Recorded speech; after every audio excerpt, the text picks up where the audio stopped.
جس دل پر اللہ کی رحمت ہوتی ہے اس کے اندر نرمی ہوتی ہے، اور جس دل پر اللہ کی لعنت ہو جاتی ہے پہلی نشانی اس کی یہ ہے کہ اس کا دل سخت ہو جاتا ہے۔ اللہ اکبر۔ فَبِمَا نَقْضِهِمْ مِيثَاقَهُمْ لَعَنَّاهُمْ، بنی اسرائیل نے وعدے توڑے، ہم نے ان کے اوپر لعنت کر دی۔ وَجَعَلْنَا قُلُوبَهُمْ قَاسِيَةً، پہلا اثر یہ ہوا کہ ان کے دل سخت ہو، جب لعنت ہوتی ہے تو دل سخت ہو جاتا ہے۔ اللہ اکبر۔ فَهِيَ كَالْحِجَارَةِ، دوسری جگہ فرمایا یہ پتھروں کی طرح ہو گئے، او اشد قسوہ، بلکہ پتھروں سے بھی زیادہ سخت۔ پتھر کے اندر نرمی ہوتی ہے اور لعنتی دل کے اندر نرمی نہیں ہوتی، یعنی دل جس کے اوپر لعنت ہوئی ہو وہ زیادہ سخت ہوتا۔ لوگ کہتے ہیں رونا نہیں آتا، نماز پڑھتے ہیں دعا کرتے ہیں رونا نہیں آتا، کعبۃ اللہ میں بیٹھے ہوتے ہیں رونا نہیں آتا۔ اس بات پر روئیں کہ دل سخت ہو گیا ہے۔ دل کی نرمی رحمت کی علامت ہے اور دل کی سختی لعنت کی علامت ہے۔ اب یہ آپ بڑے بڑے وعدے توڑیں تو بھی دل سخت ہوتا ہے، آپ چھوٹی چھوٹی نافرمانیاں کریں تو بھی دل سخت ہوتا ہے۔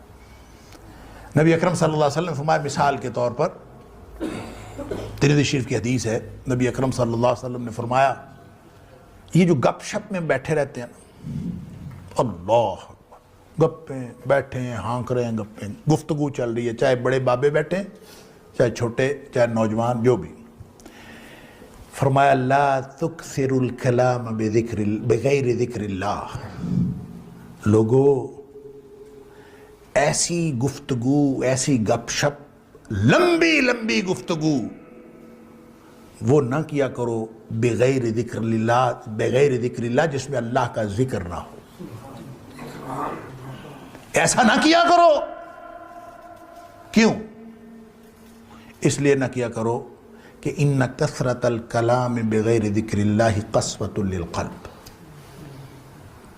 وہ جو گفتگو اس طرح کی ہوتی ہے جس میں اللہ کا ذکر نہیں ہے، وہ گپ شپ ہو، وہ دنیا کی باتیں ہوں، وہ کاروبار کی باتیں ہوں، وہ جو مرضی، جس میں اللہ کا ذکر نہیں، وہ گھر کے معاملے ہیں جو بھی چلتے رہتے ہیں، اللہ کی یاد کے بغیر جو کثرت کلام ہوتا ہے، فرمایا وہ دل کی سختی کا باعث بنتا ہے۔ وَإِنَّ أَبْعَدَ اللَّهِ القلب القاسی، اور اللہ کی لعنت اس شخص پر ہوتی ہے جو اللہ سے سب سے زیادہ دور ہوتا ہے، وہ سخت دل والا ہوتا ہے۔ اس کا مطلب یہ ہے کہ ہم جو چھوٹی چھوٹی گپ شپ کر رہے ہوتے ہیں، ہماری تو زندگی اس طرح سے گزر رہی ہے۔ ذکر تو ہوتا ہے تھوڑا بہت نماز کے وقت، وہ بھی جس کو اللہ توفیق دیتا ہے، بس اس کے بعد سمجھتے ہیں کہ اب تو ضرورت ہی نہیں، اگلی نماز آئے گی دیکھا جائے گا۔ درمیان میں کوئی اللہ کی یاد نہیں، کوئی اللہ کا ذکر نہیں، لطیفے چل رہے ہیں، گپ شپ چل رہی ہے، گھر بات معاملات، اس سے دل کی سختی بڑھ رہی ہے۔ اللہ ان کثرت الکلام بغیر ذکر اللہ قسوۃ للقلب، یہ دل کی سختی ہے، اور جس کا دل سخت ہو گیا وہ ابعد الناس من اللہ، وہ اللہ سے سب سے زیادہ دور لوگوں میں سے وہ ہوتا ہے۔ اور ابعد کا مطلب ہوتا ہے رحمت سے دوری، اور جو رحمت سے دوری ہوتی ہے وہ لعنت ہوتی ہے۔ تو سب سے زیادہ دور اللہ کی رحمت سے وہ کون ہوتا ہے؟ القلب القاسی، سخت دل والا ہوتا ہے۔ اب میں اور آپ، ہم کا سب جو زندگی گزار رہے ہیں، اس میں لمحہ لمحہ ہم دل کی سختی کا انتظام کر رہے ہیں، ہر چیز دل پر اثر کر رہی ہے، لیکن سب سے زیادہ جو چیز دل پر اثر کرتی ہے نا، جو دل کو سخت بناتی ہے، وہ آنکھ اور زبان کا عمل۔ انسان کسی چیز کو دیکھے، نبی کریم صلی اللہ علیہ وسلم فرمایا یہ جو نظر ہے نا، سہم من سہام الشیطان، یہ شیطان کے تیروں میں سے ایک تیر ہے۔ نگاہ کسی چیز پر پڑتی ہے، متاثر بیچارہ دل ہوتا ہے۔ آپ عمل کر کے دیکھ لیں، آپ تجربہ کر کے دیکھ لیں، جس شخص کی بد نظری ہوئی ہو، وہ چاہے ظاہری طور پر بد نظری ہوئی ہو، چاہے آپ نے اس کو کسی تصویر کو دیکھا ہو، چاہے آپ نے کسی گلی محلے میں بدنظری کی ہو، کسی بھی طرح کی بدنظری، بدنگاہی، اگر آنکھ نے ایسا کچھ دیکھا ہے جو حرام ہے اس کے اوپر دیکھنا، اس کے بعد آپ نماز پڑھیں، ہو ہی نہیں سکتا کہ نماز کے اندر خشوع و خضوع متاثر نہ ہو۔ دیکھا کہیں اور، نماز کہیں اور پڑھ رہے ہیں، دل متاثر ہو چکا ہوتا ہے۔ یہ ہو نہیں سکتا کہ انسان آ کے اس کے بعد عبادت کرے، اس کی عبادت میں خشوع و خضوع کا وہ لیول اور وہ سطح قائم رہے جو اس سے پہلے تھی۔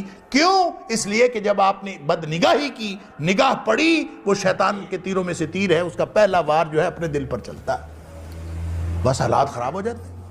جب حالات خراب ہوتے ہیں، اچھا جی پھسلن ہے، اللہ معاف کرے، آپ اگر پھسلتے چلے جائیں، جس دن آپ کو دل کی سختی محسوس ہونا بند ہو جائے، دل کی سختی ہو، دل آلودہ ہو رہا ہو اور اس کا احساس بھی ختم ہو جائے کہ میرا دل آلودہ ہو رہا ہے، اگر تو نقطہ لگا، سیاہ نقطہ احساس ہو گیا، آپ نے اس کے بعد نیکی کی، اللہ سے توبہ کی، نقطے مٹ گئے، صاف ہو گئے۔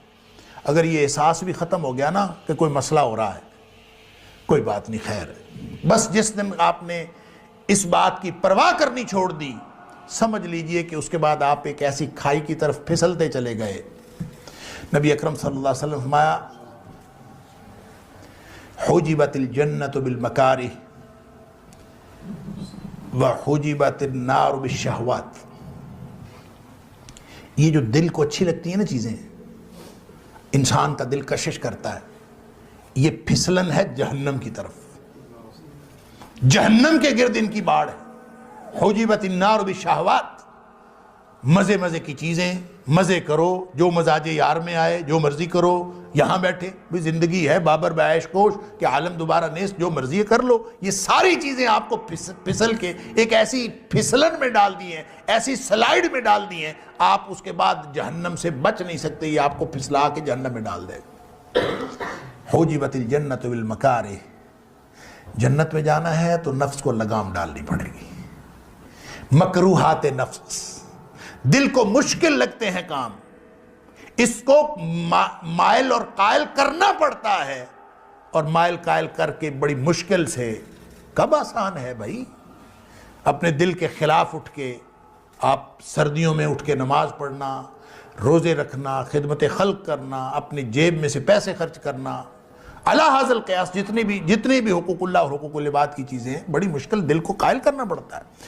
حجبت الجنت بالمکارہ، جب یہ مکروہات نفس ہیں، دل کو مجبور کر کے، محنت کر کے اس کو مائل اور قائل کرنا پڑتا ہے، وگرنہ یہ تو اس کے اندر تو ٹینڈنسی یہ ہے، ان النفس لامارۃ بالسوء، یہ ہمیشہ آپ کو برائی کی طرف لے کے جائے، یہ دشمن ہے انسان کا اندر بیٹھا۔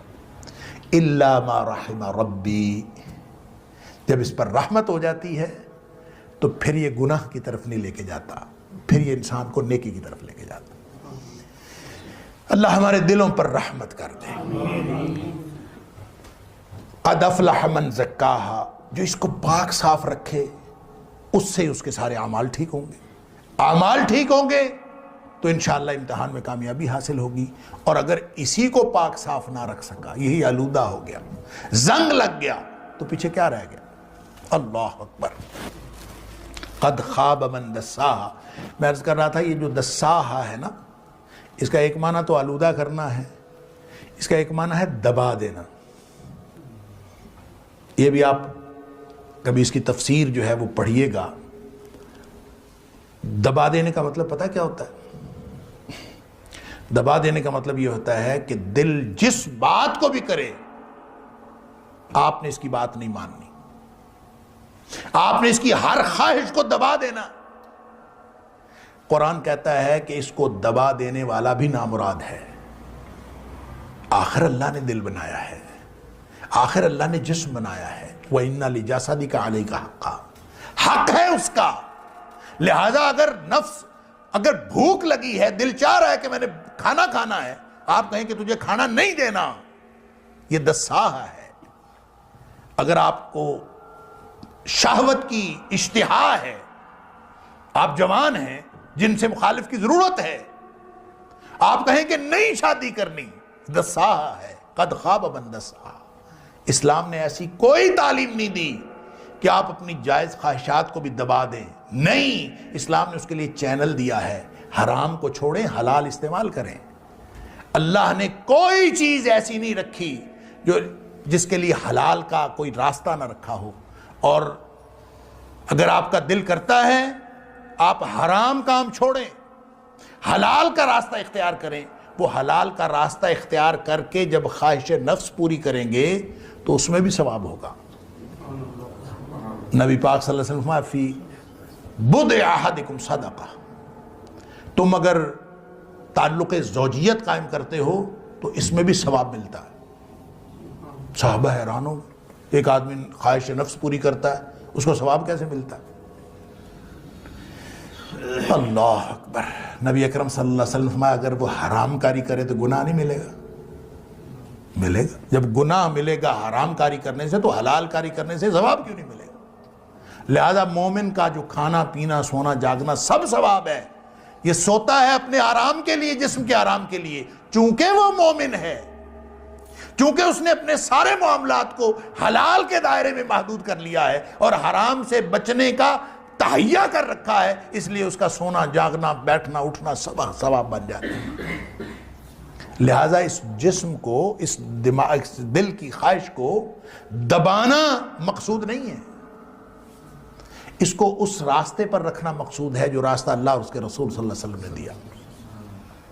دیکھیں سادہ سی بات ہے، اللہ تعالیٰ نے قرآن میں فرمایا کہ تم ایسا کرو کہ میں نے دل ایک صاف ستھرا ایک سٹینڈرڈ پہ تمہیں دیا، تم ایسا کرو کوئی نیا کارنامہ سر انجام نہ دو، کچھ بھی نہ کرو، صرف وہ دل اسی حالت میں میرے پاس واپس لے آؤ، کم از کم اس کو گدلا تو نہ کرو، کم از کم اس کو آلودہ تو نہ کرو، اس کو آلودگی سے بچا کر ویسا ہی میرے پاس لے آؤ۔ اللہ اکبر۔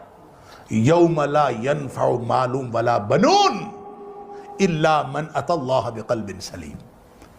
فرمایا اس دن نہ مال کام آئے گا نہ بیٹے کام آئیں گے، کام یہ آئے گا کہ صحیح سلامت دل واپس جا کے اللہ کے سامنے سپرد کرتا ہوں۔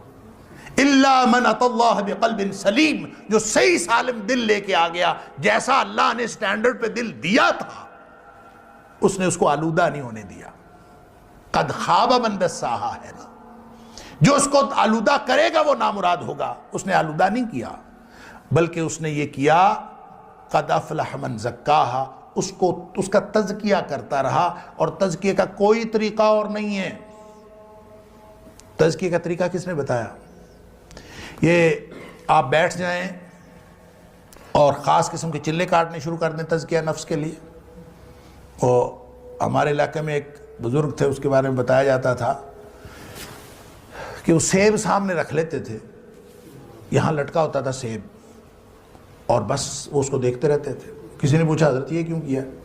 کہتا ہے یہ دل کرتا ہے اس کو کھانے کو، تو میں اس کو دکھاتا ہوں اور کھانے نہیں دیتا تاکہ اس کا تزکیہ ہو۔ حد ہو گئی ہے۔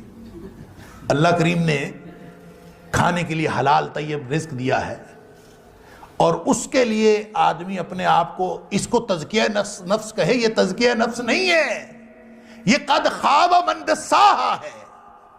تزکیہ کیسے ہوگا؟ لقد من اللہ علی المؤمنین اذ بعث فیہم رسولا من انفسہم یتلو علیہم آیاتہ ویزکیہم۔ تزکیہ کا طریقہ اور تزکیہ کرنے کے لیے نبی اکرم صلی اللہ علیہ وسلم تشریف لائے، لہٰذا ہر وہ چیز، ہر وہ بات تزکیہ کی ہے جو نبی پاک صلی اللہ علیہ وسلم نے بتائی، اس سے دل کا تزکیہ ہوتا۔ اور اگر انسان کوئی اور کام کرے جو خود ساختہ ہو تو تزکیہ نہیں ہوتا، اس سے دل مزید آلودہ ہوتا ہے، یا اس کو اس کے سارے کے سارے جو خیالات ہیں ہم اس کو دبا دیں گے، حلال جذبوں کو بھی دبا دیں گے، تو یہ بھی آپ کے لیے نامرادی کا باعث بن سکتا ہے۔ اللہ تعالیٰ معاف فرمائے۔ آخری حدیث عرض کر کے میں بات اپنی مکمل کرتا ہوں۔ نبی اکرم صلی اللہ علیہ وسلم نے ایک دفعہ یہ فرمایا، اب دیکھیں پورا کا پر دار و مدار جو ہے وہ نفس پر ہے۔ اللہ اکبر۔ اور نفس کو ہر چیز آلودہ کر رہی ہوتی ہے۔ میں نے عرض کیا کہ زبان اور آنکھ سب سے زیادہ آلودہ کرتی ہے، سارے اعمال آلودہ کرتے ہیں لیکن سب سے زیادہ یہ ہے۔ اور زبان کے اوپر تو اللہ اکبر، نبی اکرم صلی اللہ علیہ وسلم نے فرمایا زبان جو ہے نا، یہ تو صبح صبح جب انسان اٹھتا ہے نا تو سارے کے سارے انسان کے جو اعضاء ہیں تو کفر اللسان، یہ زبان کی منتیں کرتے ہیں۔ صبح جب انسان اٹھتا ہے تو سارے کے سارے جو اعضاء ہیں یہ اعضاء انسان کی زبان کی منت کر رہے ہوتے ہیں، اس کو کہہ رہے ہوتے ہیں کہ تو ہمارے بارے میں اللہ سے ڈرتی رہنا، اس لیے کہ تو اگر سیدھی رہی تو ہم سارے سیدھے رہیں گے، اور تو اگر خراب ہو گئی تو ہم سب بگڑ جائیں گے، تو اگر ٹیڑھی ہو جائے گی تو ہم بھی ٹیڑھے ہو جائیں گے۔ گویا زبان کی وجہ سے انسان کے سارے اعمال بگڑتے ہیں، اور اس کا مطلب یہ ہوا کہ آنکھ اور زبان یہ سب سے زیادہ دل پر اثر انداز ہوتے ہیں۔ اللہ تعالیٰ معاف فرمائے، ایک لفظ ایک کلمہ انسان کے دل کو آلودہ کر سکتا ہے۔ تو نبی اکرم صلی اللہ علیہ وسلم فرمایا کہ یہ جو دل ہے نا اس کو زنگ لگ جاتا ہے، ان القلوب لتصدع كما يصدع الحديد اذا اصابه الماء، دلوں کو زنگ لگ جاتا ہے جس طرح پانی میں لوہا پڑا رہے تو اس کو زنگ لگ جاتا ہے، اسی طرح دل کو بھی زنگ لگ جاتا ہے، اور پانی میں لوہا پڑا رہے تو اس کو زنگ لگ جاتا ہے تو کیا ہوتا ہے؟ ناکارہ ہو جاتا ہے۔ جس طرح لوہا ناکارہ ہو گیا اس کا مطلب دل بھی ناکارہ ہو گیا، دل میں سے نصیحت کا کرنٹ ہی پاس نہیں ہوتا، کچھ بھی نہیں ہوتا۔ زنگ جس چیز کو لگا ہوتا ہے، یہ جو تاریں ہوتی ہیں نا، بجلی کی تاریں، وائرز، ان کو زنگ لگ جاتا ہے، بعض اوقات سپارکنگ وغیرہ کی وجہ سے، وہ بعض اوقات پانی کی وجہ سے ان کو زنگ لگ جاتا ہے، کرنٹ نہیں پاس ہوتا اس میں سے۔ تو دل کو زنگ لگ گیا تو نصیحت کا کرنٹ پاس ہونا بند ہو گیا۔ تو تار تو ہم چینج کر لیتے ہیں، دل کیسے چینج کریں؟ دل تو وہی ہے، اب اس کو کیسے چینج کریں؟ زنگ لگ گیا، کما یصدع الحدید اذا اصابہ الماء، تو دلوں کو زنگ لگ گیا، اور صحابہ کرام کو معلوم تھا کہ دل کو زنگ لگ گیا تو پورا جسم خراب ہو گیا۔ نبی پاک صلی اللہ علیہ وسلم نے خود فرمایا۔ تو پھر کیا کریں؟ ایک دل ہے، اسی کو زنگ لگ گیا، وہی خراب ہو گیا، تو اب کیا کریں؟ تو پریشانی ہوئی صحابہ کرام کو، تو عرض کیا اللہ کے رسول صلی اللہ علیہ وسلم، اب ظاہر دل تو نیا لگ نہیں سکتا، اب اس زنگ کو اتارنے کا کوئی طریقہ ہے؟ فرمایا وما جلاؤہا یا رسول اللہ صلی اللہ علیہ وسلم، اللہ کے رسول صلی اللہ علیہ وسلم اس کو زنگ کو دور کرنے کا کوئی طریقہ ہے؟ کوئی منجن، کوئی ریگ مال کہ اس کو رگڑیں، ختم کر دیں، وہ تجلیہ نفس ہو جائے، پاکیزہ ہو جائے، اوصاف حمیدہ کو قبول کرنے کے لیے تیار اور آراستہ ہو جائے؟ کوئی ہے طریقہ؟ نبی اکرم صلی اللہ علیہ وسلم فرمایا ہاں ہے، اللہ کثرت ذکر الموت و تلاوت القرآن، فرمایا کہ اپنی موت کو زیادہ زیادہ یاد کیا کرو، اور دوسرا قرآن پاک کی تلاوت زیادہ کیا کرو۔ یہ دو باتیں اگر کی جائیں